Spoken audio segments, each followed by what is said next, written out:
Hello, I wish I was a little bit taller. I wish I was a baller. G'day, ballers, and welcome to the Baller NRL SuperCoach podcast. My name's Jono, coach of Hungry for More, and last week we took you through the must-have SuperCoach players who are going to help set your team up for success. This week, we're going with the most intriguing SuperCoach players. These are the guys who we're interested in. We like a little bit of what they're about, but we have questions and we think they could make or break your side this year. To help me go through it all is two of the most intriguing SuperCoach experts in the game today. First up, he is one of the most individual thinkers in all of NRL SuperCoach. He is a man who loves the good old-fashioned rugby league eye test to help him with his team, and it works. He found himself in the top 10 for stretches last year. He's the coach of Cmac 86ers. Cmac, welcome back to the pod, mate. Thanks, John. I've got to correct you straight up. I'm back to the shark attack this year. 86ers was just for 1 year. It was jinxed. Didn't get the results you wanted. I finished outside the top 1,000, so it had to go. That was the problem, not me. Definitely the name. Well, speaking of have to go, I'm sure your wife is saying that moustache that you've got, for those of us watching on YouTube, C-Mac sporting a lovely baller moustache because you had to grow that as your punishment for coming last of the baller contributors in the baller run home challenge last year. How's it going down at home? Look, I don't think my wife's kissed me for a couple of weeks. My kids hate it. Everyone's just staring daggers at me at the moment. I'm still dirty that it was only the run home challenge that had a punishment because I didn't fare too bad in the season as a whole, but the run home challenge obviously was a debacle. So you ran out of trades about round 18, so yeah, the run home challenge was always going to be diabolical for you. But mate, great to have you back. Looking forward to hearing some of your opinions tonight because I mean it sincerely. It's not like you're anti-stats. Like you use stats, you're on the baller. We can't keep you off baller.live looking at the stats there. But you are someone who, in my opinion, has the best actual rugby league knowledge of any of us who come at you with this SuperCoach analysis of us at Baller. So I really always do value your opinion. Looking forward to hearing your most intriguing players tonight. Our next guest, a man who needs no introduction. He is the Sultan of Spicy Takes. He's the Prince of Pods. He's the co-host of the Sunday Snap, the coach of TubesPODs. Tubes! How you going, mate? Jono, I'm happy to be back. I'm a little bit disappointed. I thought when you said one of the best footy minds out there for C-Mac's introduction, you were about to throw to me. But as soon as you said I wasn't sure where it was going either. As soon as you said former top 10, formerly in the top 10, I knew you weren't talking about me anymore. But geez, even just sitting there for 2 minutes, I was so eager to chat. I felt like Dan last week when Matt just kept talking for minutes on end. But yeah, Christopher, it's good to see you. You look like an underbelly cop is how I'm going to rate you. That's a compliment. I don't mind that. Yeah. So good for YouTube viewers, which are going off the charts to start this year. Yeah, how good last week. A lot of support for the first step of the year, which was awesome. One of our biggest ever. And if you are someone who is just enjoying the pod, enjoying what we're doing here, if you're watching on YouTube, make sure you like us, chuck us a comment. That's great. It gets it into other people's algorithms, helps us find us. And if you're listening to us on the podcast feed, whether it's Apple or Spotify, please subscribe, like, rate it, and do all those good things for us. That's going to make the podcast bigger and better than ever and help us grow this year. While we're in that housekeeping mode, Tubes, and by the way, great segue. You've come back in sharp, getting us back on track. Well done. As always, please make sure you are heading to ballr.live, ballr.live. That is your home of the best data in all of SuperCoach. Once the season kicks off, it's also the best match center in all of SuperCoach with the fastest updates. If you are a SuperCoach nerd, you love your base plus power, you love all your stats and statistics, it's the place to go, and plenty more is going to come this year. Fellas, the other thing that's absolutely taking off at the moment is the Discord, the Ballers only Discord, which you can access by searching baller.live/Discord and following the prompts. Tubes, the community's going off at the moment. So much engagement, so many questions. It's a good little place to talk. Yeah, it's absolutely going off. I'm loving there's some heated discussions going on. I wouldn't call them arguments, but there's certainly some difference of opinions. And it's good to see lots and lots of questions coming in, which we may or may not start to answer come the Sunday Snap on Sunday night. You are just a segue machine tonight, Tubes. How good. I might have to, you're making a little go for the hosting job. I might have to step aside and get back into the analysis because you're right. The Sunday Snap, Tubes, returning this Sunday. And look, this is the show where we review the NRL SuperCoach round that was. There's only 2 trial games. We'll talk through those teams and see how many relevant players there are to talk about. But yeah, we're going to basically do that as a little review of the round, and then we're going to get into some question and answers. So, Tubes, if people want to hear about SuperCoach opinions, they want to hear about your favourite stake accompaniments, whatever they want to know, get into the Q&A section of the Discord, because it is only going to be ballers in that Discord who get their questions read out on air and answered.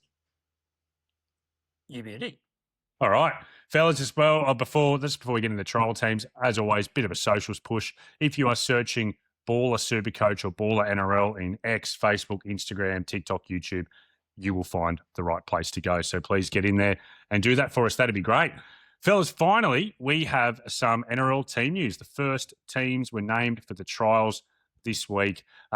They have 2 games. We've got the Dogs and the Cowboys, the Dragons and the Knights, and these are our teams that are going to be playing over in Vegas. Now, I'm just going to quickly share my screen, fellas, so we can get that up there for those watching on YouTube, and we can see the players who are kind of getting around and see who we think are the most relevant ones. Now, going through this Doggies team that you guys can see on screen here, I think we could all agree that the Doggies team is pretty much a reserve grade squad, so I don't think there's a lot of SuperCoach relevance for us to talk about. But that is not the case for this Cowboys team. There's a couple of interesting little tidbits.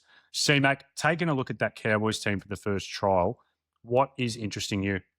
Per you at 5'8", like I guess we kind of figured he might land there. I know there's been some chat from Peyton early in the preseason that he's been training in the halves, but just to see him lining up there straight away got me somewhat interested. So I'm very keen to see how he goes in the halves. Yeah, keen to see how that lines up, because the chatter I'd heard was that he'd been training at halfback. Yeah, so we potentially didn't play in 5'8". So I would have thought that if that was the case, they would have actually given him a run, being the main controlling man at number 7 there, kind of leading the kicking game. But yeah, maybe it's just because that's the only position Clifford can play. Tubes, anything from the Cowboys team there that jumps out for you? Not sure, really. I suppose pretty interesting to see if there's some backline spots being played out for. It's been a bit annoying with Chester going down. So hoping he's back before the second trial so we can know if he's going to be the cheapie that we all hope that he will be. Good to see one of your boys, Helam Lukey, back, Jono. So hopefully he can play. We know he can be an 80-minute edge back rower. And with Jermaine Nanai out for the first 6 weeks, he could be one of those mid-rangers that you get sucked into early doors. Yeah, just on Tommy Chester there, I was also listening to the Magic Sponge, good friend of the show, Brian, the NRL Physios podcast, and he spoke about Tommy Chester at length. He said that with an MCL injury, that his expectation would be that he should be back in time for the season, and that's made even more we can feel more confident because Toddy Payton said 50-50 chance for the second trial. So if they're thinking 50-50 chance for trial number 2, he should be back. But yeah, Tubes, Helam Lukey's an interesting one because there was rumours that Sam McIntyre was kind of the favourite to start on an edge over Lukey and Lukey get a bench spot. Lukey's a really friendly SuperCoach player when he gets the minutes. He's got a good power game. The problem is he just can't stay on the field and can't stay fit, but he's just over 400K. He's very, very cheap. So I personally, I always fall into the trap of Lukey. I think I've owned him like 5 times over the last 4 years. There's a chance that we'll be able to make it number 6 come round 1. Anything else, fellas, before we move on to the next game that jumps out for you from those team lists? Yes, for me. All right, well, let's get down to the second game, which is the Dragons and the Knights. And this does have, oops, I've gone too far there. This does have a couple of interesting bits and pieces because there are some real cheapies available, particularly at the Dragons. Cmac, you can see there that David Farley is in the centres and Setu 2 has landed a spot on the wing with Christian Tuipulotu, who originally was a chance of not even making it in for the season. He's there, named ready to go for the first trial. What do you make of this Farley and Setu 2 wing centre situation? Well, yeah, I'm very intrigued to see it. Obviously, he's been hot property in everyone's preseason draft stuff. Is it Farley? Are we running with Farley? That's I believe so. Yeah, I think so. Yes. He's in a lot of teams, very well owned. So I'm very interested to see how he goes. He's a recruit who came across from the Panthers, I believe. Also Setu 2, another one who looks very popular. Obviously Dan's boys, the Couchy brothers, are both there, which looks great. The one for me, guys, and it'd be absolute remiss of me not to mention it because I'm wearing it, Charlie Heidke on the bench in number 15, 18-year-old boy from Berry.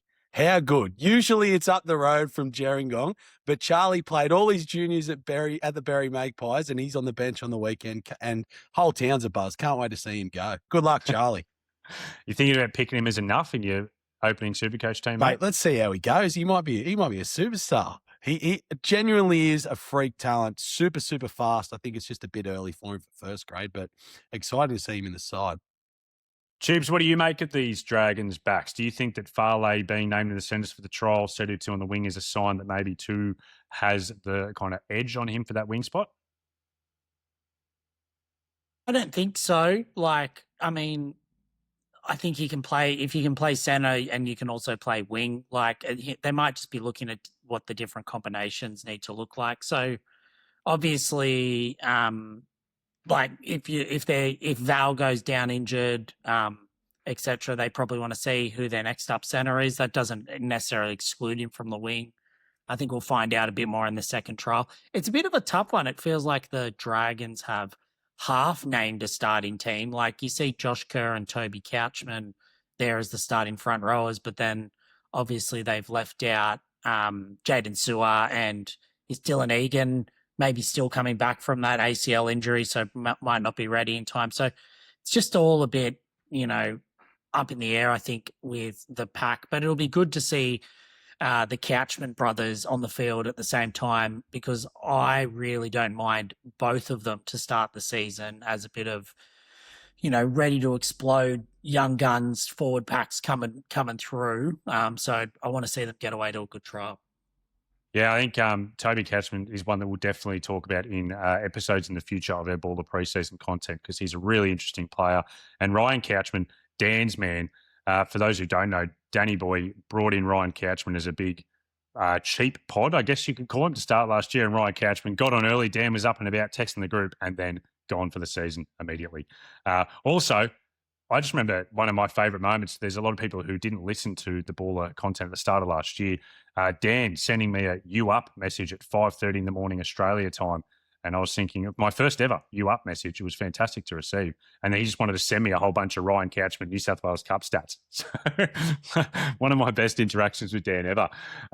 From the Knights side, there's the most interesting is clearly this half situation. So it has so many Supercoach implications. So basically what the word is that Fletcher Sharp and Sandon Smith are having a bit of a shootout for who's going to partner Dylan Brown in the halves. Cmac, what do you see as the potential implications here, depending on who gets the job for Supercoach? Well, it's not just the halves. You've got the fullback question as well, because is Ponga going to be right for round one? So look, Fletcher Sharp will easily slide back into fullback if Kalyn Ponga is unavailable. For me, I just feel like, from what I've seen of Fletcher Sharp, he's too good to just be pushed out into the wing. But in saying that, I feel like Sandon Smith is the only really recognised half in the squad. It's a really, sorry to use a word, but it's a really intriguing one. I can't wait to see how it plays out, particularly in the trials, before we get a look at it in round 0 over there in Vegas. But look, for me, I think Sandon Smith will get that starting 7, and I think if Ponga's a bit late to the show, I think Sharp will seal the number 1 jersey. But they've fielded a fairly strong side, the Knights. There's a lot of first graders there. I'm also interested to see how Trey Mooney goes and how many minutes he gets. I know it's hard to mark on a trial, but I'm really, really looking forward to seeing him go. Yeah, the other good thing about Trey is he's coming up against a pretty good pack, like up against Kerr, the Couchman brothers, Jahrome Sele, formerly known as Jahrome Baye, on these pods, and Jacob Halangahu. So that's a good first grade ready pack that he's going to come up against. So we'll see how he goes. Tubes, any other thoughts on this Knights trial team? I think outside of Dylan Lucas, it seems to be they've gone with their starting pack, or what is sort of a predicted starting pack. So I think that's good to see for those that are looking at Trey Mooney as a mid-ranger, regardless of how many minutes he plays. Also a bit of a shootout, I think. So they got Fletcher Hunt at fullback. We know KP comes back into there. I think they've already confirmed KP won't play either trials, but he's no doubt for Vegas, is my understanding. So interesting that they've got then Schiller and Marju on the wings. I wonder if that's a bit of a shootout, given Dom Young probably has one wrapped up, and we know the centers are going to be Bradman Best and Dane Gagai. So, yeah, just another interesting one. Marju, obviously, an absolute premium. Surely centre wing Greg the option Leg's if got he gets Schiller it. covered. Surely Greg's got Don't it know. covered. Isn't so Greg was at the Titans with Holbrook, and I think Holbrook dropped him. So I don't know if that comes Well, into there's it. But history surely there. well, I'm also just interested in seeing how fit Greg looks. Like, you got to be thinking he's training the house down this preseason. Like, this is They all are. like Haven't I heard know, anyone, isn't it? But if ever somebody was, it should be Greg. This off, like, he could be out of the NRL just about if he gets dropped again by Holbrook. I think the thing that I'm most curious in is just this halves situation. I think you guys made good points. Trey Mooney must watch. Jermaine McEwen, who will come up in tonight's show, so I don't want to spoil that, but he's a big watch too. But this half situation, if Sandon Smith starts at halfback, that will likely mean that A, Dylan Brown plays 5'8" and gets that duel, which will make him one of the most owned 5'8s. But also B, Kalyn Ponga might not goal kick. If he's a goal kicking fullback, he's going to be super highly owned. If he loses that goal kicking to Sandon Smith, that's going to have big implications. The other one is, if Fletcher Sharp is in the halves, Dylan Brown might be named in number 7, which means he doesn't get that duel that everyone's hoping he does. So I think that decision that Holbrook's going to make is going to have massive Supercoach implications. So really excited to see how it plays out. All right, fellas, enough troll talk. Let's get into now our most intriguing players. And I think we are starting off with mine. So my 5 most intriguing players are Stefano Utoikamanu, Selwyn Cobbo, Jermaine McEwen, who we just spoke about from the Knights, Reece Walsh, and Sua Fa'alongo. So these are guys, fellas, who have come in and out of my Supercoach team at different points. Some of them are mainstays, some of them a little bit of flirtation with the Hungry Fermor squad of 25. Starting off with Stefano Utoikamanu, who he's one that hasn't really left my team, which might sound crazy. I really liked what I saw of him for the second half of last year. So Stefano, Cmac, I remember when you jumped on the Sunday Snap as a guest last year, you and I were kind of calling into question Stefano's origin selection and saying we didn't think he deserved to pick. And I think a lot of people felt that way.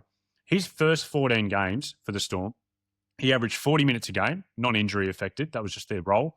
45.8 points per game. So just over a point per minute. After Origin 1, he had 11 games for the rest of the year. Those numbers moved up to 50 minutes a game and 65.9 points per game. And that was only one try. We're not talking about outlier tries to help boost that score. We're talking about just how his form turned around. And that's not including the finals, but in the finals, he continued to score really well. So his baller 2025 base plus power average, which you can see on baller.live, is 51.8 for the year. But if you're just focusing on that second half, it becomes much, much bigger. Cmac, I saw you nodding along. Tubes looks a lot more dubious, so I'm going to throw to the person who I think might support my case better to start and give me that affirmation I'm looking for. Cmac, what do you think of Utoikamanu? Look, I must admit, at first, didn't like what I heard. I just for whatever reason, he's never shone bright to me as a Supercoach relevant player. As you've gone through that and explained why you've put him on the list here, I can get around it. Front row. I don't like spending big, apart from a Payne Haas early on. He's about that 500 mark, sort of priced as a mid-ranger. If you get that second half year output from him, you're probably pretty happy. Look, he's not one I'm gonna start with. That base plus power average though. I'm so intrigued to see the minutes with Stefano, but he's not for me, Jono. But I do like where your thinking's at. I like how you've put that out there for us to suck up. Well, I think he is going to get big minutes. Obviously, Storm Pack, no Nas this year. Eli Katara out for the year, which is kind of causing a bit of a shuffling of the deck chairs. I think the minutes, 50 minutes doesn't feel crazy. If he gets 50 minutes with his PPM, his points per minute, then he will score well. I think he could be my third front rower who I then hold for the season. Tubes, I think he's a bit of a Stefano from your perspective. What do you think of him?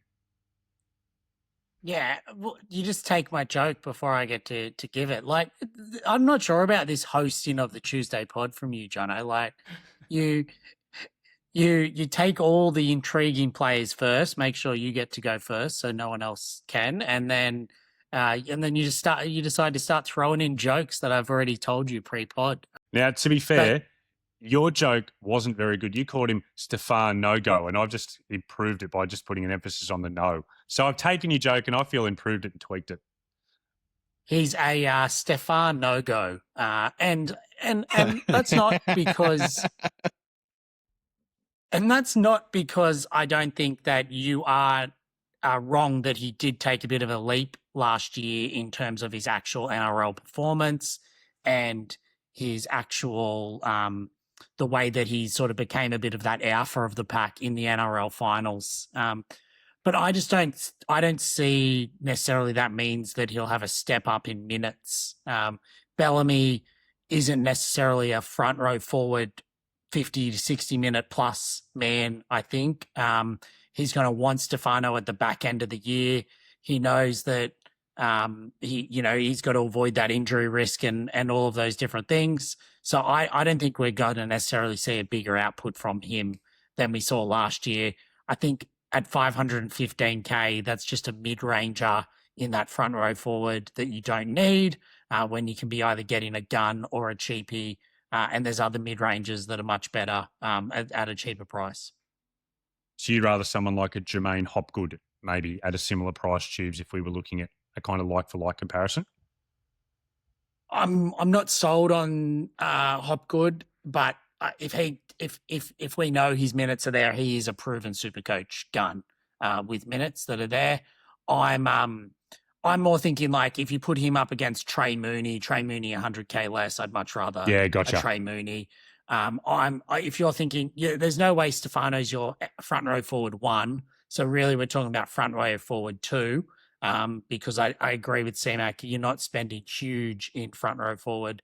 And I just think he is a no-go front row forward 2 option. All right, let's get on to my next player then. Been outvoted 2-1 there. My next most intriguing player is Selwyn Cobbo, who on the surface of it hasn't ever been the most relevant SuperCoach player. His best ever average in a season was in 2023. He averaged 59 for the year playing on the right wing. The big thing for this year is he's playing on the left, and the Finns only really scored tries down. Let me rephrase that. Barely scored any tries down the right last year. They only scored 26% of their tries down the right, which was the second worst in the whole competition. Their left wing, on the other hand, which is where Selwyn Cobbo is expected to line up this year, was an absolute goldmine. Jackie Bostock scored 9 tries in 13 games. Tubes, your man, Nafahu, came in and scored 6 tries in 5 games. So my thinking is his base plus power, by the way, was 36. So nothing special. That was when he played on the wing in 2023. Now, a couple of things. We got the narrative. We got Selwyn, not Stefano, coming in looking fitter than he ever has before by all reports. He's got a bit of a point to prove against Brisbane, who didn't really kind of stop him from leaving and going to the Finns. Isaiah Katoa looks unbelievable on that left-hand edge, and I think will just be throwing beautiful balls down to Selwyn. I just think he's one of these guys who in the first 2-3 weeks, if he just goes crazy on a try-scoring rampage, priced at 524K with a point to prove, I think he's a really interesting player. I'm surprised that his ownership, it's at 19%. I would have liked it to be lower. Not that ownership is my most important aspect when I'm picking a team for the start of the year, but I'd love it to be lower. What do you fellas think of Selwyn?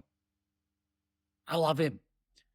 I think if you are thinking of starting the year with Herbie Farmworth and paying that 850K premium, you need to be thinking about doing the Dolphins left edge stack and getting Herbie and Cobbo as your Danny Boy stack wings. Yeah, the Danny Boy stack. I just think that they've got a nice run or decent enough run from a try scoring point of view, and I really like that as a potential stack option.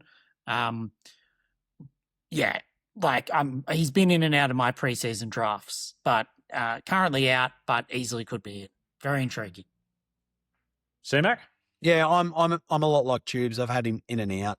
I like it, particularly if there's confirmation that he's on that left edge. Playing outside Herbie is wonderful real estate in rugby league. 524. That's a nice price. The ownership though, I didn't see 20% coming. Like, Yeah, crazy. I'm not happy about that at all. Like you said, I'm not one who really pushes back on ownership, but that I thought I might have got under 10 then. So yeah, again, not in my side at the moment, but every chance he could be by round one. Jono, I tuned out a little bit in your diatribe. Did you mention his like he's in a contract year? He's playing for that Bears money as well. Like that's Didn't. that But could be a add big it to the factor. narrative. Yeah, a little bit of narrative there. Bears, a lot of- Bears money watching coming. hard. Big Mel A watching lot of hard. narrative. Yeah, look, Tubes, that whole thing you mentioned of Herbie Farmworth with the stack is interesting because I have had Selwyn, Cobbo, and many drafts on my team. Herbie, just with that price, I haven't had him in a lot. Is it silly to go Selwyn without Herbie, or is it there's a chance he's like a little bit of Herbie insurance? Actually, Farnworth sounds like it could be the name of an insurance company. I'd feel safe with my insurance with Farnworth Proprietary Limited. But is it silly to have one and not the other? Herbie. I don't think it's silly to have one and not the other. I just think that if you're buying into this narrative of lots of tries down the left edge, I don't think that Cobbo's necessarily scoring a bunch of tries from a hammer cutout ball, face ball Herbie to hit Cobbo on that outside. I think that Herbie will be helping set up Cobbo. The only thing that I will say is from memory when my man, the debutant winger last week, Nafua, last year, he Herbie got injured, I believe, just before his big run started, and then Hammer was inside him on that left wing, and I'm assuming they had Trey Fuller playing fullback as well, or something like that. I can't remember. So it is a little bit, but I mean, it's all. Bostock had a huge year before that as well, so I do think that left side is the place to be, and a stack wouldn't go astray. All right, my next most intriguing player is Jermaine McEwen. Fellas, I'm going to keep this one a lot shorter in the reasons why I like him. He's priced at an average of 41.7. In his 8 starting games last year, he averaged 52.8 in 75 minutes. So he's definitely priced at value if he gets the role that people expect him to in that left edge 80-minute role potentially with the Newcastle Knights. And Cmac, I mentioned you're the king of the rugby league eye test. For me, Jermaine McEwen, he passed it with flying colours in his time last year. What do you guys make of him? Yeah, look, obviously we saw the trial team earlier. Jermaine McEwen is named to start. If he gets that starting edge role, given that we're very certain that Dylan Lucas will get the other one, then I wouldn't mind a look at him. Obviously, averaged 55.8 last year. In his 65 plus minute game. So if he gets that edge locked down, he's going to get the minutes. So I don't mind it. And he's priced at a 42 average here. I really don't mind it at all. Definitely intriguing and definitely worth a look at the price for sure. Yeah, look, my only thing with McEwen is just watch how many nights you have in your team. I've certainly got an eye on KP, Trey Mooney, Dillbags, and there's other options that potentially come available as well. I think 4 might be too many, and whilst he's an option, he might be someone that I leave out of my team just because of that. All right, well, let's move on to one of the premium players in our SuperCoach. He's priced at 835K. He's currently in 20% of teams. It is Reece Walsh, who just one of the great ends to a season last year. He went 134 plus in 5 of his last 6 regular season games. And getting on to ballr.live and looking at the final stuff, he averaged 122 for the final series where he's playing against the best teams. There is an argument that he may be underpriced even at 835K because in his first 7 games of the year, he only averaged 57. So he still put together that price tag and that average with a really slow start to the year. After he came back from his PCL, he averaged 103.5 in his remaining 11 games. So, fellas, they start the year going Penrith, Parramatta, Melbourne, Dolphins, Titans. Has Reece Walsh Tubes tempted you in any way to start in your team? No, not for me. I hope I'm happy for many people to look at starting him at the start of this year. It's a tale as old as time. I think we've seen it. We could go all the way back to Jared Hayne in circa 2009. fullbacks go on these runs. They go on unbelievable runs. We got Tommy Turbo. The rage was KP, I think at the start of 2023 or 2024 after the huge run that he went on. They'll always regress to the mean. And starting at 850 odd K is just too much, I think, to start with Reece Walsh. Happy to watch many others hopefully jump on him and lay him. He said it before, he might be underpriced because he started the year averaging 57. That was when Reynolds was in the team. Their attack's a little bit more structured and going through the middle, and he doesn't have the goal kicking. All three of those things are going to be happening at the start of this year as well. So I don't know why people are sitting there thinking he's going to be averaging 90 plus for the first 5 rounds of the year. That's not to disparage the run that he had. He literally had the best grand final game I have ever seen, and I think anyone has probably ever seen. But don't let that recency bias fool you. Cmac, that was stronger than I expected from Tubes there. What do you think, Cmac? Is he coming in out of your team? He's been in my team from day dot, and I am absolutely rattled after Tubes has just thrown that at me. Rattled. Look, I trust my eyes, always have. Watched him the back end of last year, and I haven't seen much like it. It was amazing. I don't like the Broncos. I don't like Reece Walsh, but it would kill me to see him regress back to that mean that you speak of, Tubes, because he was setting the rugby league world alight. He went over to the Ashes and was unbelievable as well. Mind you, made plenty of mistakes along the way, but made up for it well and truly. So I'm starting with him at the moment. The thing about starting with, someone at that price, if it doesn't work out for a couple of weeks, it's really, really easy to jump off and go to pretty much anyone. So I see it as a pretty low risk play to start with. There's no price rises for 3 weeks. Penrith first up probably will be the best defensive team again, but Para, Dolphins and the Titans in the first 5, I'm feeling really good about starting with Reece Walsh. Yeah, I'm less bullish than Tubes. I don't think I'm going to be able to front up with the cash to start with Reece Boy this year. I think there's a few really good options who are a little bit cheaper. One of them we're going to discuss next. But I am also acknowledging that if he comes out and goes bang, bang, bang to start the year, gets 100+ scores, and the guys I pick, falter, I'm starting behind the 8 ball. And I do like your point, Cmac, of you can kind of watch and observe when you own Reece Walsh. You can take a look at Ponga. You can take a look at Suafa-Alongo. You can take a look at Keano Kinney, see who's the best of that bunch, and then open up, potentially 250, 300K going down to those guys. So it's interesting. I think I'm with Tubes overall, but definitely less bullish. But that's what we like about Tubes. He's not going to hide from an opinion. All right, the last most intriguing play from my list is Suafa-Alongo.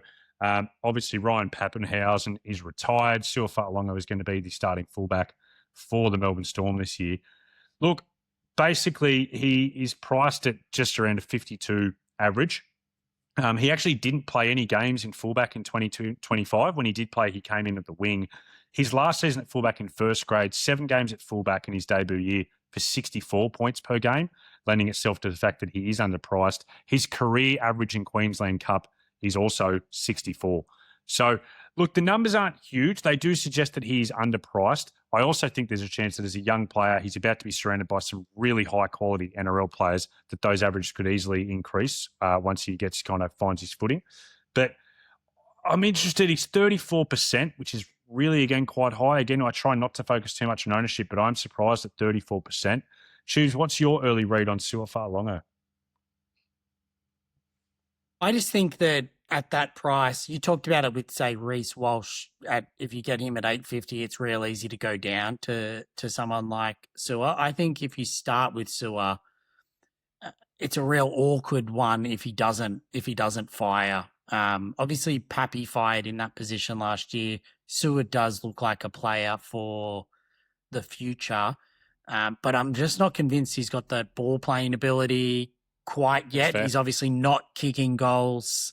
I think he will score and he'll have high games.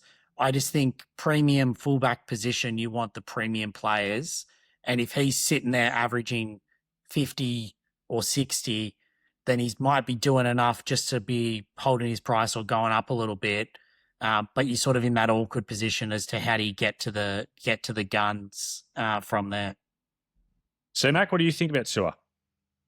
Yeah, I probably lean to Tubes' way of thinking. I think at the price, I'm not rushing to him. Also, I think I say it every preseason. If I'm going to spend money at fullback, it's going to be on premiums only.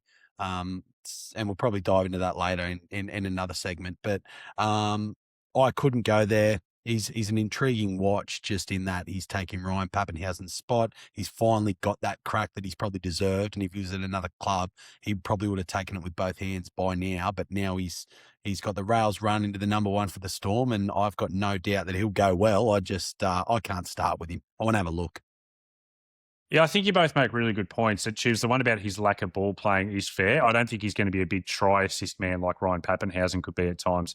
But I do think his power stats, like he's a bouncy little fella. When he comes into contact, he seems hard to grab. So I think he's going to get a lot of tackle busts, and that's going to help him have a really strong base plus power average. So I'll be paying close attention to that over the first couple of games.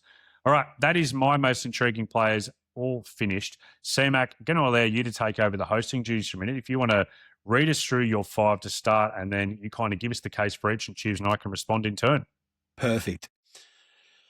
Well, going through this, it was quite actually difficult this morning, going through who my most intriguing players were. But the two that came straight to my mind were Jahrome Hughes, Briton Nikora, Reece Robson, Reuben Garrick, and Will Warbrick. But the two for me that came straight up were Hughes and Nikora.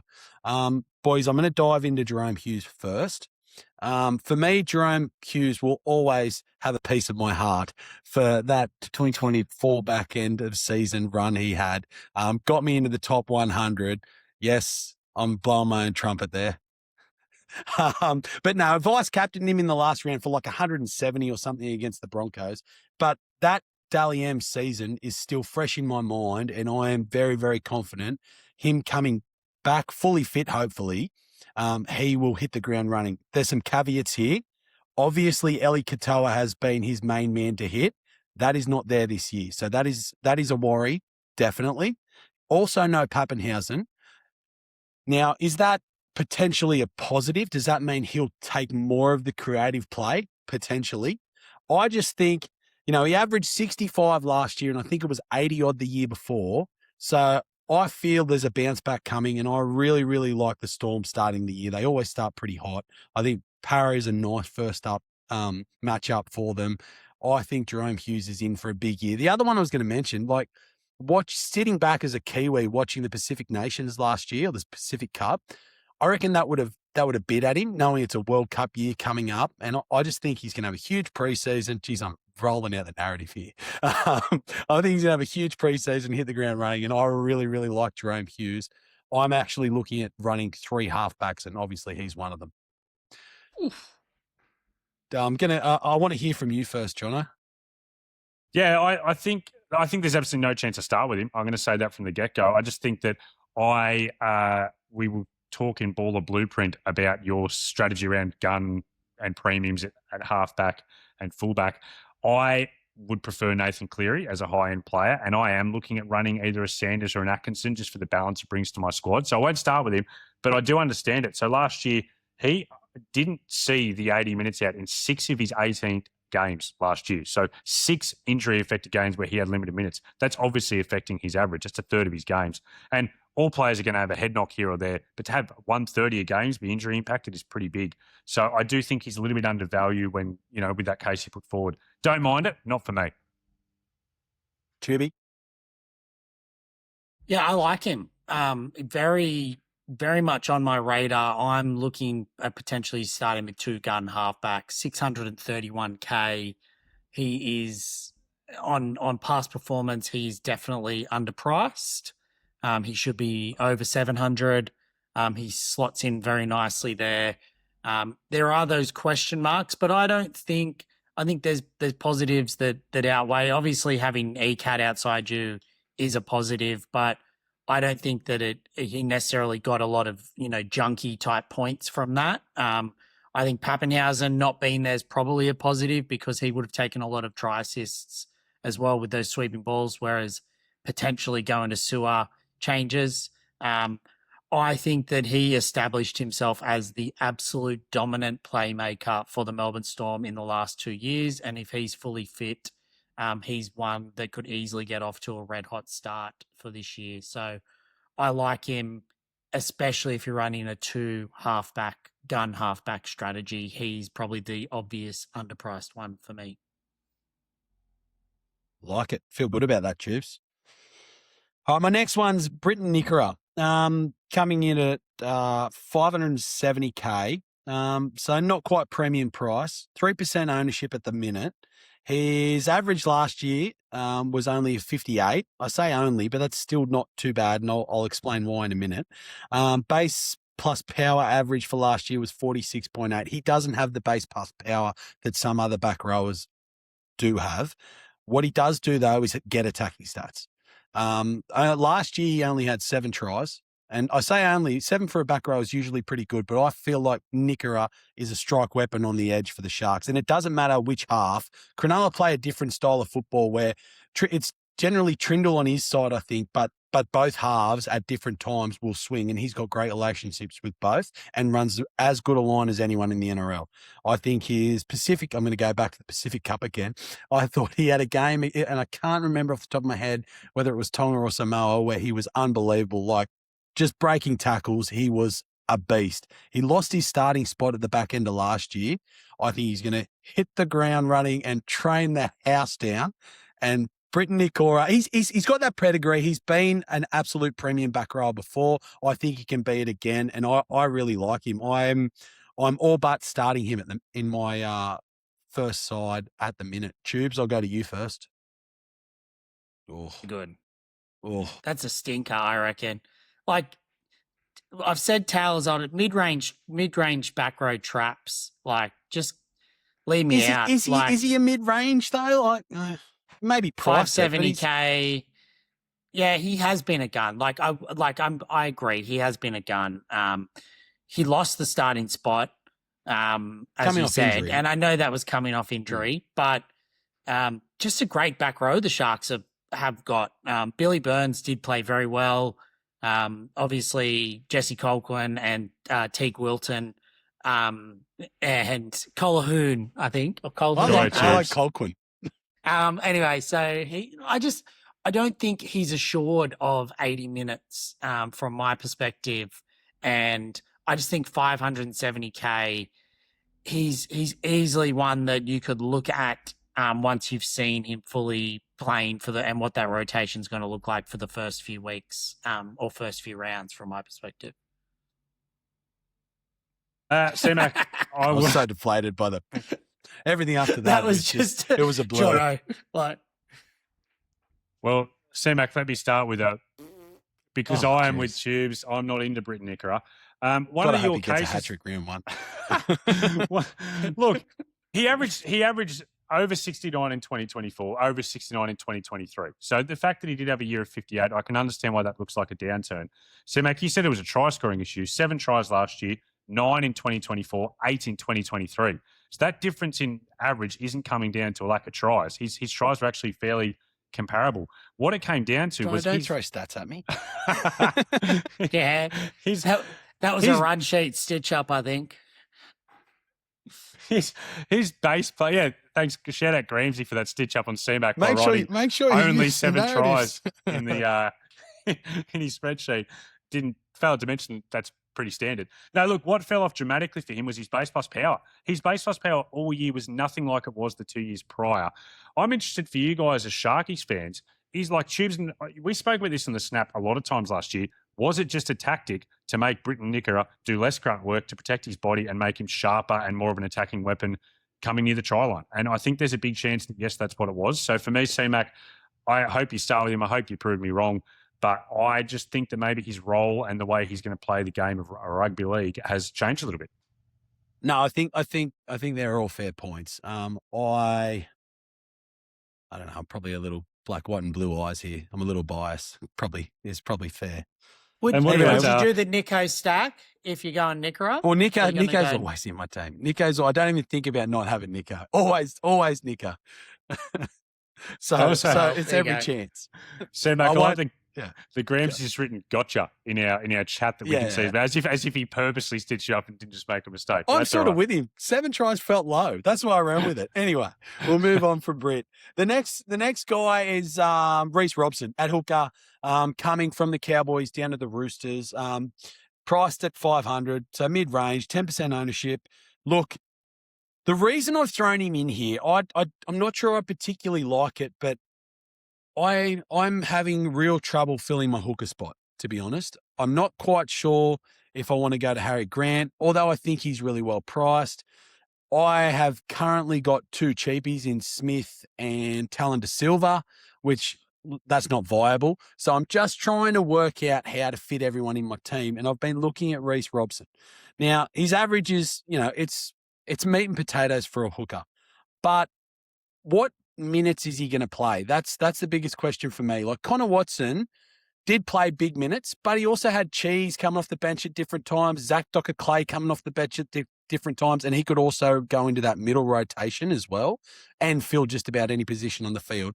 Robson's not going to have that. So, look, I'm sort of talking everyone out of him straight away, but it's more about those people who can't get to a Harry Grant. What do you do? Who are those mid-rangers? And I think, given that, he's made the move to the Roosters, I see an upswing in it for him, particularly. I don't know how the Roosters are going to play this year with a new hooker and a new 5'8", with Cherry Evans coming along. So I think he's worth a look. Maybe not to start with, but just a look, because it's really hard to fill hooker again this year unless you start with Harry Grant, in my opinion. Boys, any love there for Reece Robson, or any ideas around who else potentially you could fill in that middle range hooker role? Yeah, I think with Robson, I do worry about Connor Watson if he's named at 14, with the versatility that Connor Watson has to slot in at hooker 20 minutes if need be. Reece Robson's been an 80-minute hooker now for 4 years, and I just worry that maybe the Roosters look at kind of scaling that back a little bit when they do have someone really good to fill in. The Cowboys never had anyone with the versatility of Connor Watson sitting on their bench. So I just want to wait and see. I also think there's a chance he just becomes a pass and tackle man at the Roosters and just feeds the ball out to those dominant players. Cmac, my answer to who would be a decent option, and I can't believe I'm saying this, it feels like I'm swearing, but Reed Marnie at 418K, 80K cheaper there.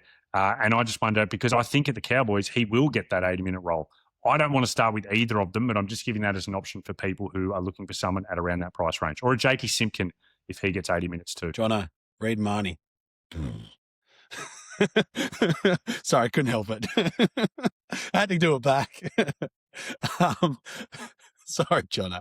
I like it, Christopher. Tubes likes it. Go, talk to me. I'm sorry. I'm jumping on board. I think you don't want to spend up at hooker. I know he's still close to 500K. I know you talked about Watson there. My main concern, I think Watson's going to play more middle role for them, and obviously can play hooker. They had that. Is it that? What's their hooker name? Benny Yellow. Benny Yellow. Benny Yellow. Off the bench. We obviously haven't talked yet much on the pod about the potential for rule changes, the potential for a 6-man bench. I think Benny is a perfect 6-man bench candidate that never gets onto the field, just sits there with Connor Watson potentially playing 10 to 15 minutes at hooker to give Robson a breather, but I think he's playing 65 to 80 minutes each and every week. You look back at his 2024 stats, he started the season hot. I just think there's a bit of narrative there. Blake Brayley's coming for his New South Wales hooker spot as well. Like I just think that Robson's not the worst as a safe option, only 100K less than Harry Grant, and could average his 60 to start the year in a very, very boring position. We certainly sold it better than I did, Tubes. No, I do think one last thing on Robson. We don't want to spend too much time on him, but like looking at baller.live, his base plus power average last year was 46.3 for a 50 average. There's like almost no attack that helped boost him to that score. That's nearly all base plus power. My big thing is just the minutes, because I think if he's going to exceed that price tag, he needs 80 Tubes. I don't think 60 to 65 minutes is enough. Like he's priced that with an 80-minute role. So I just want to see the minutes first, but he could become interesting in round 3. I don't know. Like, I agree, but he loves a meat pie. And I just think that the Roosters pack is going to be better than the go forward he was getting at the Cowboys. Spencer Leniu, Nefua White running off him, and also getting some quicker play the balls. Connor Watson, quickest play the ball in rugby league outside of Cam Murray. So I'm just saying that there's plenty of upside in attack for Reece Robson. I like it, Tubes. Makes me feel better about bringing him up. Next one is another guy who's been a super coach gun for quite some time, Reuben Garrick. His ownership's really low to start the season, which is pretty unusual for Rubes. He's going back to centre. Obviously, it will be goal kicking. There is a question mark on Manly as a football side from some portions, but not from me. I really like Manly this year. I like that they've brought in a halfback who will get them around the field in a more structured way and potentially unlock Turbo even more. I am seriously looking at the Reuben Turbo stack. Look, I've always liked Reuben Garrick. I own him pretty much every year. Why not own him from the start? I think Manly's first 5 games, something like, correct me if I'm wrong, 3 or 4 of them are at 4 Pines, which is always good. So I really like Reuben Garrick.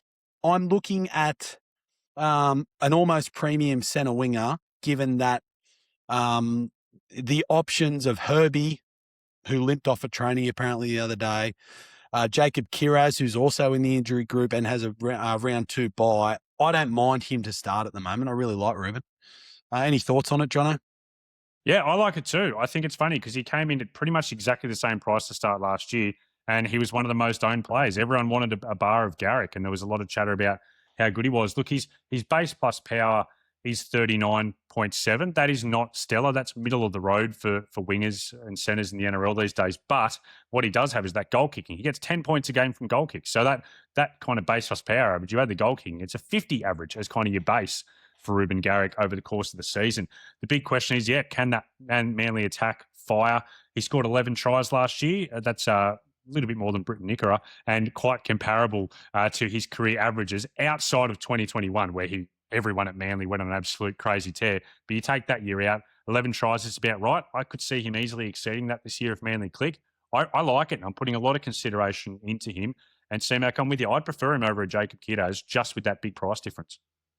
Beautiful, Jono.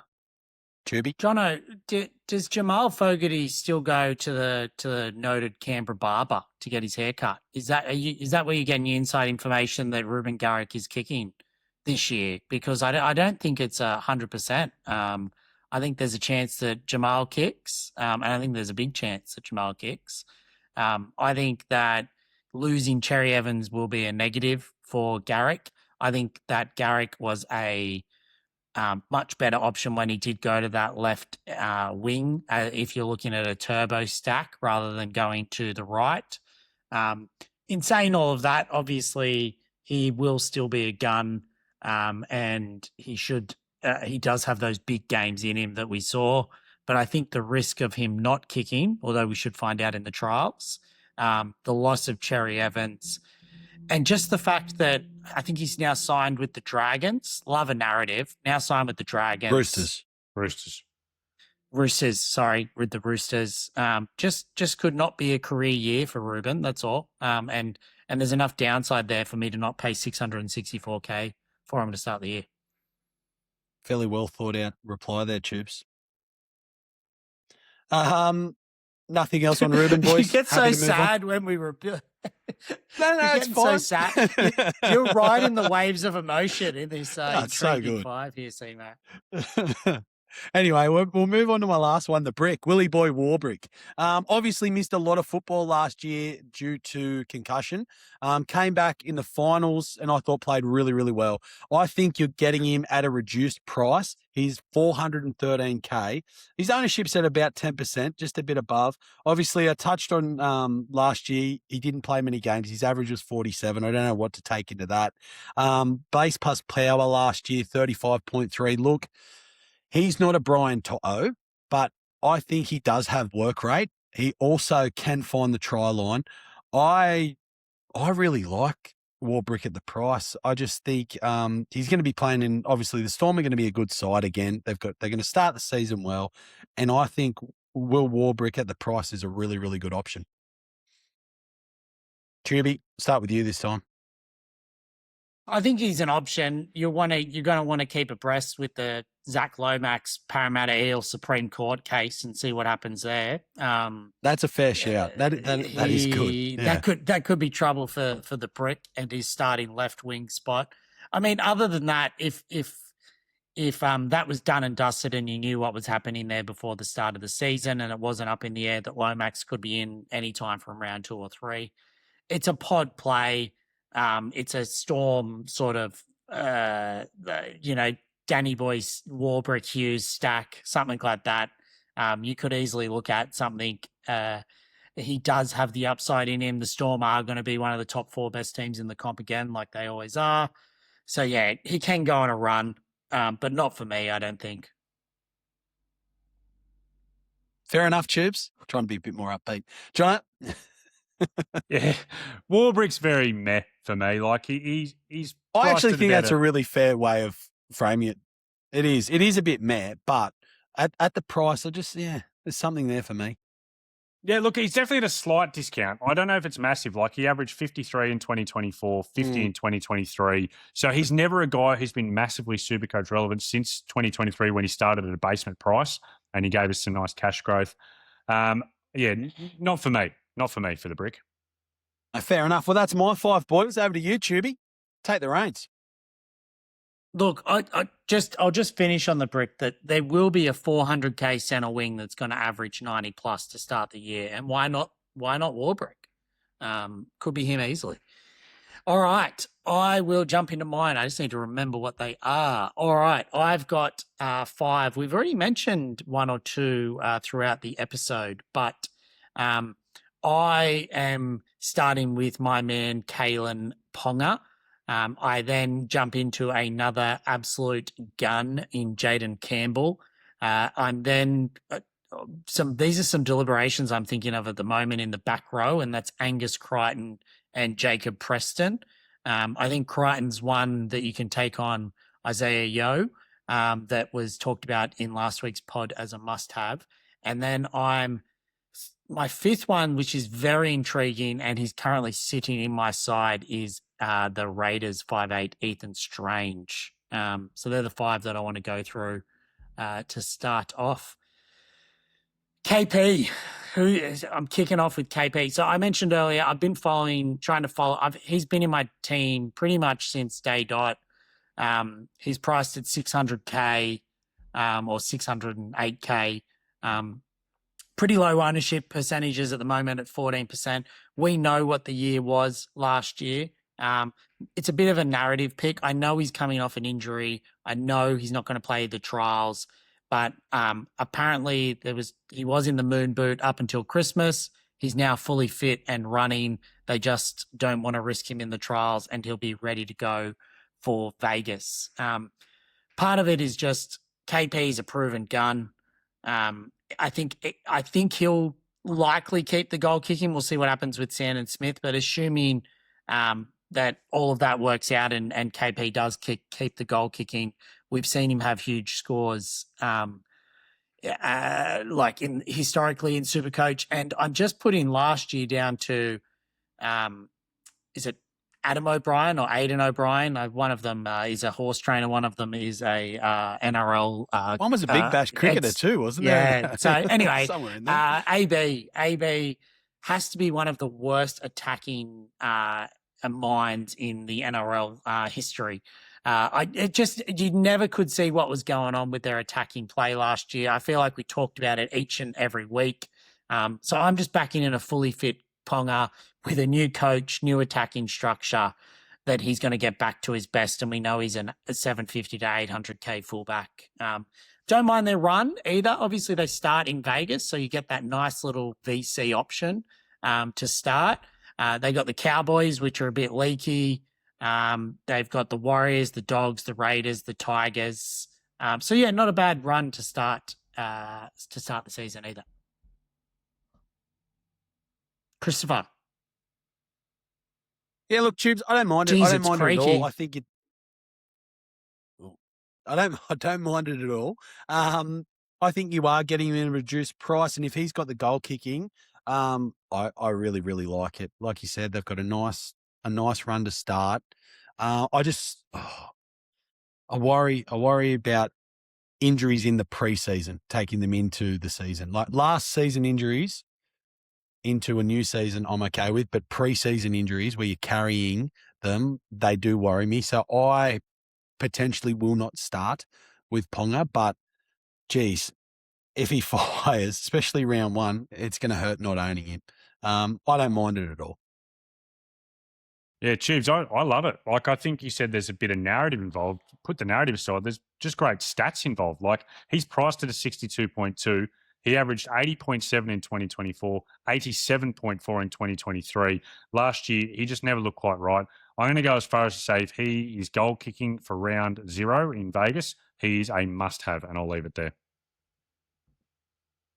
A beauty. Good start. All right. My second one is Jayden Campbell. Only available at halfback this year.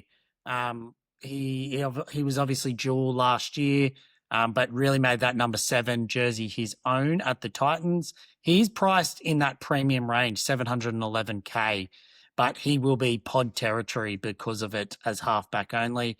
Average 72.8 in 2025. But for me, the big one is just how much he gets the ball. So the ball stats are telling me that he averaged 38.6 in base plus power as a halfback last year. And that's not even including the fact that he is a goal kicker. Again, obviously a bit of a change of head coach at the Titans, potentially looking at what they can do from an upside point of view. I just think as a premium gun halfback, I'm like him to take on the likes of Nathan Cleary and Nicho Hynes to start the year with just a little bit cheaper. Yeah, Jono, I'll Tubes. throw to you. Love it. He's a massive pod at the moment. He's in 4% of SuperCoach teams. That's craziness for a player who's this good. I am a big chance of starting him in my flex position. I think JC, really like him. His power stats, Tubes. You mentioned how much he loves to hog the ball. One of the great power halfbacks of all time. He averaged 11.5 points per game last year in pure power stats. For context, Nicho Hynes averaged less than 5 in power stats. So he's just a man who loves to get the ball. The closest half or 5'8" to him last year was Tommy Dearden, who was nearly 3 points a game less in power stats than Jayden Campbell. So gets the ball, bust tackles, offloads. I think he's criminally underowned. And I'm a big chance of starting him in my team for the year. I think the big thing is coming down to someone like a Kalyn Ponga. Do I go him or Jayden Campbell? Might come down to that goal kicking, but I like both. Nice, Jono. I like both your points, and I really like Jayden Campbell. That actually blew me away, the base plus power thing, especially for a small in stature half as well. He's like, there's big halves, and he's not a big half. So that sort of blew me away. For me, if I'm paying premium prices, I want a Nathan Cleary or a Nicho Hynes. And Jayden Campbell might just be that, but in a team that won't make the 8, and have always have struggled, I'm not sure I can fork out that cash to start the season with him. In saying that, I see a world where I do own him and he is flying because he is that good. I just think, if I'm paying that price, I want Cleary or Hynes, but that's me.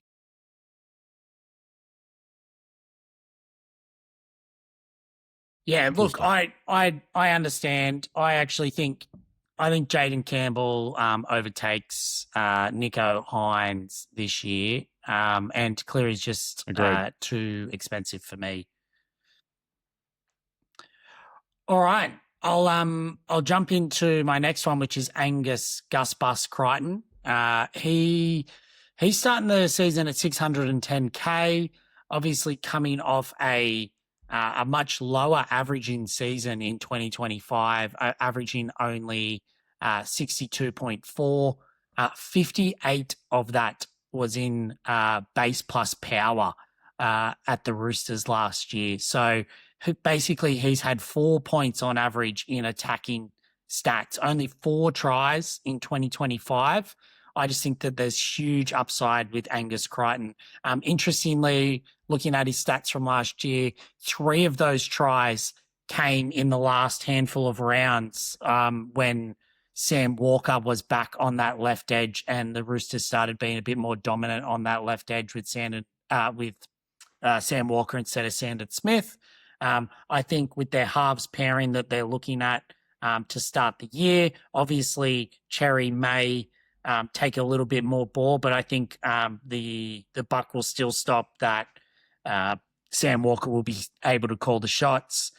Dust Bus fully fit. We know he's got huge upside. 610K. What did he average the year before? I just had it up in front of me. A lot more is what I'm going to put it at. And I'll leave it at that and throw it to you, Jono. 0.5 Tubes is the number you're looking for. I knew you'd have it. Always happy to help you out, mate. Look, he played 2024 77.5, 2022 66.3. 2023 was that year where everything was a little bit funny, which we don't speak of for Angus Crichton. But basically, every other year he's averaging 66 as a minimum. But 3 of the last 5 years he's gone 75 plus with his average, and he's priced at what is it, Tubes? He said priced at 62. So there's huge value in Angus Crichton. I like the narrative stuff. The Roosters looking to compete this year. It's his last year at the Roosters before he potentially finishes in rugby league and heads off to come 8th in a Rugby Union World Cup. So I really, really like it, Tubes. I'm tossing up him versus Isaiah Yeo. I think they're both excellent value. There's a chance I start with both, but I really do like Angus Crichton. I hate Tubes. I wanted to disagree with you so badly, but every case he put forward, I'm finding myself agreeing with, and I don't like it. Oh, yeah. I'm on the Gus Bus, boys. I think everything you've said is 100% on the money. And, you touched on narrative before about Reuben Garrick leaving Manly and going to the Roosters as being potentially not a great thing. I think his last year in rugby league is a good thing. I think he will feel as though he probably owes the Roosters a great year to finish. And, yeah, he'll be at his tackle busting, try scoring, driving halves and mad all year. I think he's going to have a huge year, Angus Crichton, and I'm starting with him. Yeah, look, people can sometimes question it of some people to say last year, is he going to switch off? This is a man that cut off his finger to keep playing rugby league. Like, he's not going to switch off. He's not going to switch off for this last year of the Roosters. He's going to be looking to win a premiership. And that takes me to my next crazy back rower.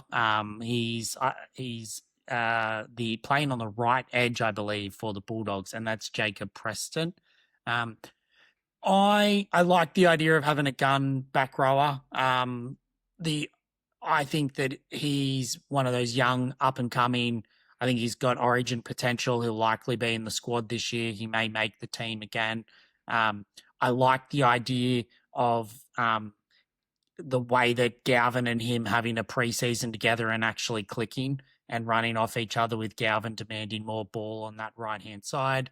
And we know he's got both the floor from a base plus power perspective, with him averaging 56.4 last year after a 25 average of 70. But we also know he's got the upside to go massive with attacking ability, runs a great line, loves a try off a kick. Could easily see him step into a similar position that we've seen from an ECAT over the last few years, with just the amount of tries and things that he does. Really, the only negative for me for Preston is that round 2 bye. That's probably one of the things that makes me hesitate when you're paying $680K for someone that has a bye in the first 2 weeks. Christopher, any love for Preston? Look, yes, he's a great player. I think he scored 11 tries last year. So yes, the attacking stats were up last year. I just think we just mentioned a guy who's $60K cheaper, who I think is going to have greater output this year. It's not to say that I don't think Preston at some time will become relevant. I just think you're getting probably apples v apples with Crichton and Preston, and I'd be going Crichton for the lesser price. So, and that round 2 bye as well. So he's a no from me to start the season, but I have no doubt he'll come into calculations at some point because he is a serious footballer. Look, in the words of the great old El Paso girl, why not have both? I like spending my money elsewhere. But yes. Jono, and will Hungry for More be hungry for Jacob Preston? No, I think he's fairly priced. I don't think there's a lot of value there. Cmac mentioned the 11 tries last year, which is a decent amount for a back rower. I think the price is fair. I think there's value in other back row positions. Tubes, you mentioned liking to start with a premium player, and I agree with one in that back row.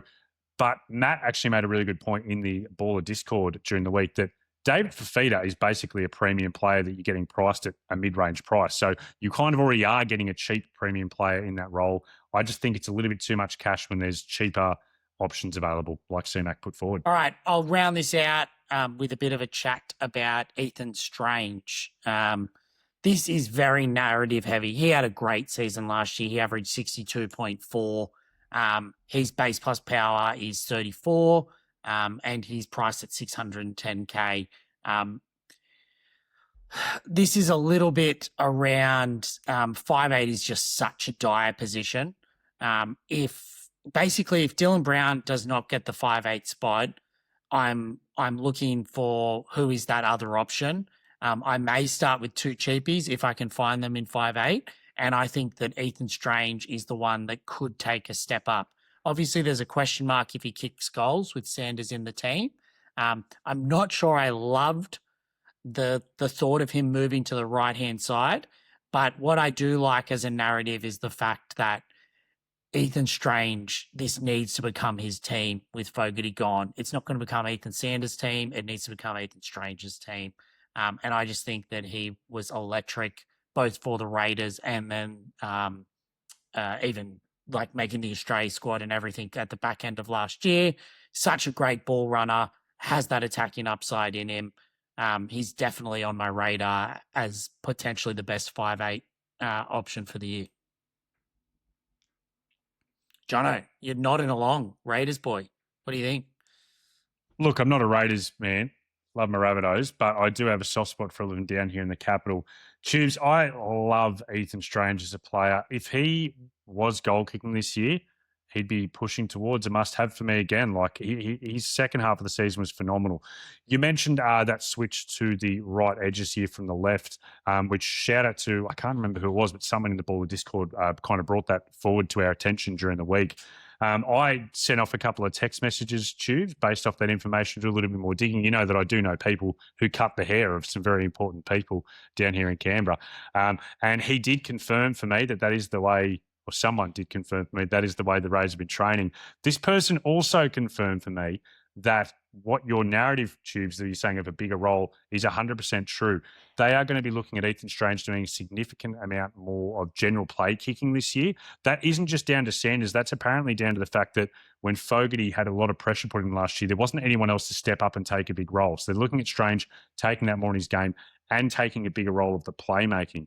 Now, there's two ways that could go. A bigger playmaking, more kicking could actually be good for his Supercoach scoring, or we know he's a man who loves to run the ball. Could it potentially have a negative impact and take away from his base plus power and see him have less, become a better NRL player, but maybe not score quite as well from a Supercoach perspective? There's a lot of questions. I just want to watch and see how it plays out. But with how much I rate him as a footy player, I wouldn't hold it against anyone who wants to take a flyer on Ethan Strange in that 5'8" position. Actually, no, I would hold it against him because I think Dylan Brown, if he gets named at 5'8", is better, and I don't think you want to have both. So, but if Dylan Brown's not named at 5'8", maybe worth a flyer. Cmac, what do you think? Yeah, look, I'm so intrigued to see how Ethan Strange plays with a greater role. Sometimes getting that extra bit of responsibility for a footballer who is tough, uncompromising, just loves running the football, actually takes away from their football. So I'm actually a little bit worried about it. I won't be starting with him. I want to have a good look at him, obviously. The kid's a gun. He's a superstar. He's going to play Origin. He's going to play for Australia. But I want to see how he goes without a halfback who is a dominant half controlling things. Like, yeah, Fogarty's got his knockers, but he got them around the park beautifully last year. Ethan Strange just had to worry about getting the ball when he wanted it, basically. If he's involved in running the team and getting them around the park, I really worry for his football. So I'm not going to start with him, but the kid's an absolute superstar. Could come into calculations at some point. No for me, though. Fellas, that is the end of our big deep dive into the 15 of the most intriguing players coming into this NRL SuperCoach season. Fellas, we've gone long tonight. I just want to know quickly from you two, producer Gramsy's written in the chat that we have talked him into 3 players so far from this chat. So Gramsy said off the back of this, he's brought in Stefano, Warbrick, and Campbell. Maybe he's been generous. He's given us 1 each from that we said. I just want to know, Cmac, for you, is there anyone that is now you're putting serious consideration to bringing to your team who you might not have been earlier? Tubes got me up and about Kalyn Ponga. Just that extra, because I was all in on Walsh, and that extra 235K or whatever it is would be in the bank. I could do some serious things. So that is definitely someone who got me up and about a bit for sure. Tubes? Jahrome Hughes entered my side during tonight's pod, so he might not leave. I'm very excited about that. I think for me, the big one was Jayden Campbell. I think I said at the time, I've toyed with him as my flex in my squad. He's never once been a flex in my squad in any draft. And I've done a lot of drafts. I don't know why I said that, but maybe I was thinking ahead of my next. Maybe I was thinking ahead to my next draft because he's seriously on my radar. I think he's super impressive. And that I think I've said 3 times this pod, I don't care about ownership at this time of year, but 4%. It's incredible how low that ownership is. Fellas, a quick baller blueprint this week. Last week, myself, Dan, and Matt spoke about kind of the strategies we're thinking of when building a team coming into a new SuperCoach season. We have gone long, so you guys might not be able to go as deep as what you would like to. But, Tubes, I'm going to throw to you because I know you are champing at the bit to tell us a little bit about your team build philosophy for this year. Yeah, look, I might need to save all the stats and all the research I've done for another episode, McGrath. But basically, what I'm thinking is you want to play the guns in the positions where you've got the best chance of scoring well, and I think you want to go cheap in those positions where you don't. And what I mean by that is hooker is terrible. Like Harry Grant is probably the only out and out gun. And he's no guarantee to average over 75 for the first 5 rounds. And basically everyone else, it's just a luck box to potentially go there. So I'm looking at either going a dual cheapie hooker strategy, or I'm looking at going a mid-ranger and a cheapie strategy for hooker. Fullbacks, however, whilst there's 17 fullbacks in the comp to start the year, we know that more than 10 of them are likely going to be averaging above 65, and more, probably around 7 or 8, are going to be averaging above 75. So I want to put as much money into that position as I possibly can.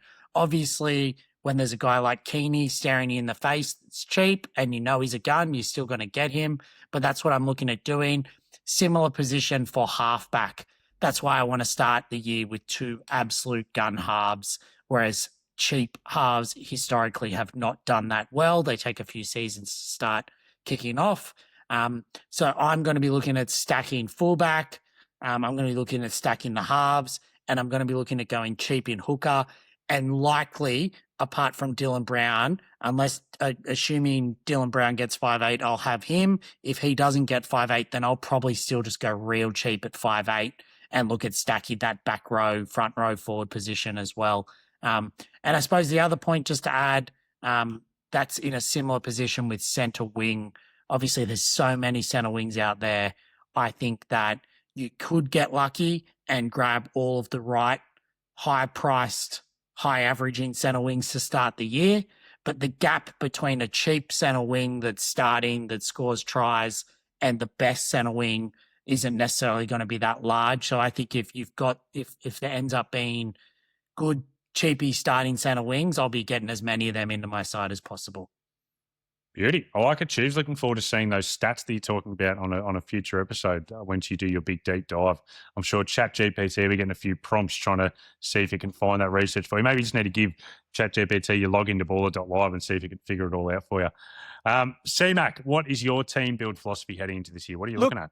to be fair, Tubes touched on basically my main philosophies, and ever since the flex has come in, no, but seriously, like you spend big at halfback, you spend big at fullback, you try to find value where you can. I think this year there's some seriously talented players like Latrell Mitchell, like David Fafita, even a Cody Walker, who are very, very like underpriced for what they previously have been. So if you get the value in those other spots, it's really, really easy to load up on your halfback and fullback, which most people I think should be doing. The other one is just don't spend up big for me. Don't spend up big in your front row. I think that's a cardinal sin early. I think, there's a Payne Haas that you can definitely spend that money for, but outside of that, you don't want to be spending that much money on your front row. Tubes was right about Hooker. He's pretty much on the money about 5'8". And look, like you said earlier, Jono, you've got a gun second rower there at 435k in David Fafita. So this year, I actually think it's really easier. It's much easier than it has been in previous seasons to get a well-balanced side because you've got so many absolute guns at a lower price. But again, fullback, halfback, go big. All right, beauty. Well, fellas, that pretty much brings us to a close. The next podcast that's going to pop up in your baller feed after this one is going to be the Sunday Snap. Tubes and I will both be back reacting to the first weekend of trial matches and also answering your questions. So if you are a baller exclusive through the Discord, please jump into our podcast question section. Write them in. Tubes and I will pick out the best ones and we'll go through those on the Sunday Snap. And then Tuesday next week, we're recording again. We are going to be looking at the premium. So we're going to be going through positionally, looking at the best premium options and discussing who to avoid and who we should lock into our teams. Fellas, thanks so much. It's been great to have you both on for your first episode of the 2026 season. It's going to be a massive year for baller. Cmac, moustache looks fantastic. We'll see if it makes it through to your 40th birthday at the end of the month. I'm backing that no, it won't. But we'll see how we go. Stranger things have happened, Jono. I think it's a massive chance of going. But no, it was great fun being on tonight. Really, really good being back involved. I had a well-earned off-season. Had to just disappear from Discord, from just SuperCoach in general. But yeah, chomping at the bit now. So thanks very much for having me, boys. Tubes, take us home. You booty. Good gusto there, Tubes, for the first one of the year. Very good gusto.